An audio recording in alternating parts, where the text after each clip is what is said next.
ओम श्री गणगणपते नमः। श्री गणेश की वंदना कर, इष्ट देव को ध्यान धर, गुरुजनों को नमन कर स्वागत करते हैं आपका एक नई प्रस्तुति में।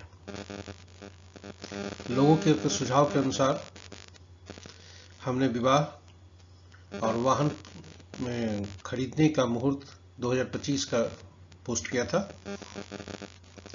अब लोगों के ही मांग के अनुसार अगली प्रस्तुति गृह प्रवेश के पंचांग का आपके समक्ष है। इसमें आपका स्वागत है। गृह प्रवेश 2025 के सभी मुहूर्त को एक जगह संकलित कर मैं आपके लिए प्रस्तुत कर रहा हूं, ताकि आपको पूर्व से ही योजना बनाने में, चाहे खर्च का हो, यात्रा का हो, ये सभी में आपके लिए सुविधाजनक हो। तो चलते हैं अपनी अगली प्रस्तुति में, भाग में, गृह प्रवेश के पंचांग में। तो पहला त्रैमासिक जो इसका होता है गृह प्रवेश का के मुहूर्त का 2025 का पहला जो त्रैमासिक है, यानी जनवरी से मार्च तक का, मैं खेद प्रकट करता हूं कि मैंने देर से किया है। अब पुनः जब हम करेंगे अगले पंचांग का संकलन, तो उस समय हम इसका ध्यान रखेंगे कि अग्रिम ही कर दिया करेंगे। तो जनवरी और फरवरी निकल चुके हैं। तो जनवरी में कोई भी मुहूर्त नहीं थे, फरवरी में 7 मुहूर्त थे, 3, 6, 7, 8, 14, 15, 17, और मार्च में जो मुहूर्त थे हैं 1, 5, 6, 14, 15, ये मार्च के मुहूर्त हुए। इस प्रकार कुल 7, 5, 12 मुहूर्त पहले त्रैमासिक में थे हैं।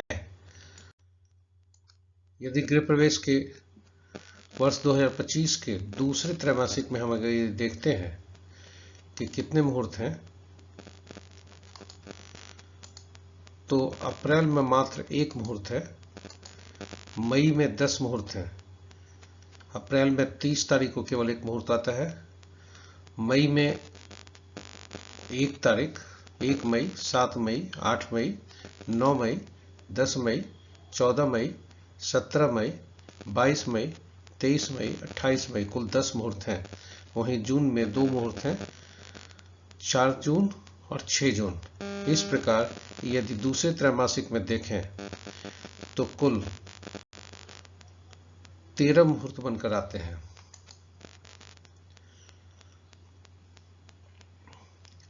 कुल 13 मुहूर्त इस त्रैमासिक में है।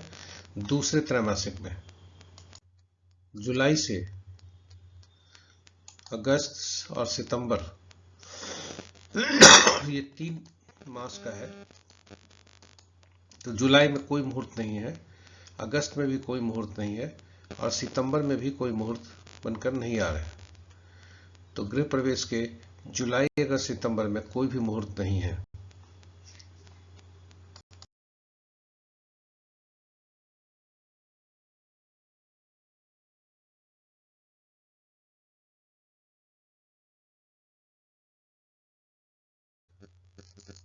अब अंतिम जो है त्रैमासिक, अंतिम त्रैमासिक में अक्टूबर में कुल 3 मुहूर्त हैं, 23, 24 और 29। इसी प्रकार नवंबर में कुल 7 मुहूर्त हैं, 2, 7, 8, 14, 15, 24, 29, और दिसंबर में कुल 3 मुहूर्त हैं, 1, 5, 6 दिसंबर। तो ये रहे। इस प्रकार अगर यदि हम तीसरे मुहूर्त में देखें तो यहां भी 13 मुहूर्त बनकर आ रहे हैं, और इस प्रकार गृह प्रवेश के कुल चौथे त्रैमासिक में 13 दिन के मुहूर्त बनकर आ रहे हैं। तो उस समय यह भी ध्यान रखना जरूरी है कि मुहूर्त तो हमने दिन देख लिया कि इसी तारीख को मुहूर्त बन रहे हैं, लेकिन उस मुहूर्त में उपयुक्त समय कौन सा है यह जरूर देखें कि नक्षत्र के अनुसार वह जो गृह स्वामी है उनके जन्म नक्षत्र के अनुसार दिन शुभ है अथवा नहीं, क्योंकि 27 नक्षत्र होते हैं। 27 जन्म नक्षत्र समूह में से अगर तीसरा, पांचवा और सातवां नक्षत्र समूह का दिन हो तो वह शुभ नक्षत्र नहीं होता है। फिर चौघड़िया मुहूर्त को देखते हैं कि गृह प्रवेश का जो शुभ समय है वह कहीं राहु काल या कोई अशुभता से अधिव्याप्त तो नहीं है। फिर ये तीसरा में देखते हैं कि गृह प्रवेश में चूंकि हमको घर में स्थिर रहना है तो स्थिर लगन हो हमारा, क्योंकि मकान बार बार गृह प्रवेश नहीं होते, मकान बार बार नहीं खरीदा जाता, सपने संजोए जाते हैं तब होते हैं। इसलिए गृह प्रवेश के समय स्थिर लगन जो समय है वह स्थिर लगन में हो और गृह के द्वार पर स्वयं मंत्रोच्चारण करना चाहिए गृह स्वामी को। और अंत में शुभ वार जो होते हैं तिथि के बाद, यदि ये सोमवार, बुधवार, गुरुवार और शुक्रवार को दिन पड़ता है तो यह और सोने में सुहागा होता है। इस प्रकार देखना चाहिए मुहूर्त में कि मुहूर्त के अनुसार तिथि अच्छी हो, नक्षत्र अच्छा हो, शुभ वाला समय हो, चौघड़िया समय अच्छा हो तथा साप्ताहिक दिन भी शुभ हो।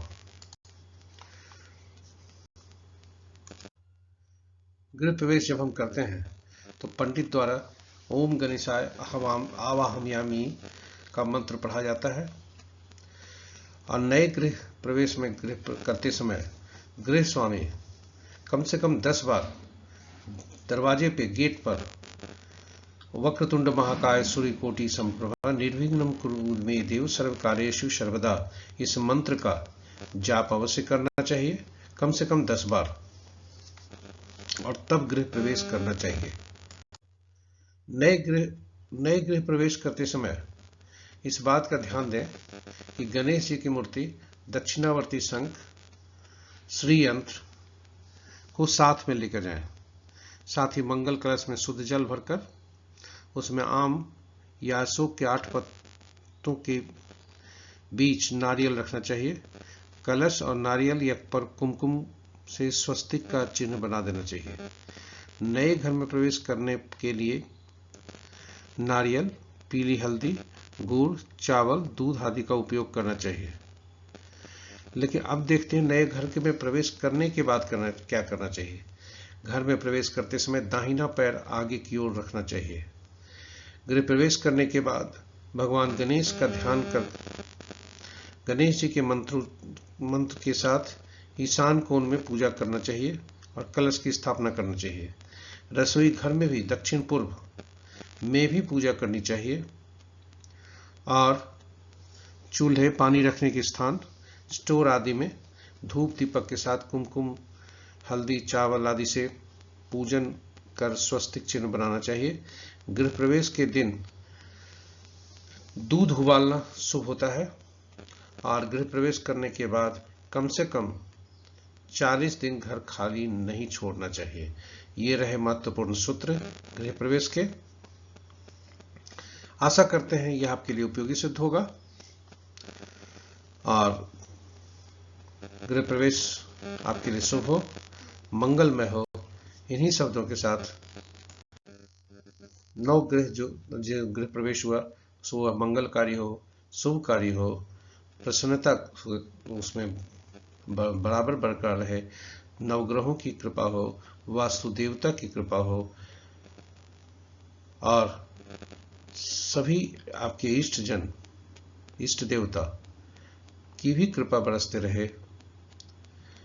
इन्हीं शब्दों के साथ हम आपसे विदा लेते हैं। आशा करते हैं कि यह आपके लिए उपयोगी होगा।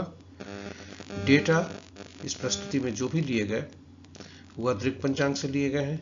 छवि गूगल से ली गई है तथा प्रस्तुति आपको YouTube के माध्यम से की जा रही है। यदि आपने हमारे YouTube चैनल को नहीं सब्सक्राइब किया है तो आपसे आग्रह है कि इसे सब्सक्राइब कर लें। साथ ही साथ हमारे हर पोस्ट का नोटिफिकेशन आपको मिल सके, इसके लिए इसे नोटिफिकेशन आइकन को जरूर दबा दें। और यह सभी के लिए लाभकारी हो, आपके मित्रजन, परिजन, शुभचिंतक आदि के लिए, तो उन्हें साझा जरूर करें। और अंत में आप हमसे नया कुछ इस प्रस्तुति के बारे में अगर कहीं खामी रह गई होगी तो क्षमा करेंगे और मार्गदर्शन हेतु सुझाव आपका अपेक्षित है। इन्हीं शब्दों के साथ हम विदा लेते हैं। अगली प्रस्तुति तक के लिए कुछ नया लेकर आएंगे, इस वादे के साथ हम आपसे विदा लेते हैं। नमस्कार, जय श्री कृष्ण, जय श्री राम।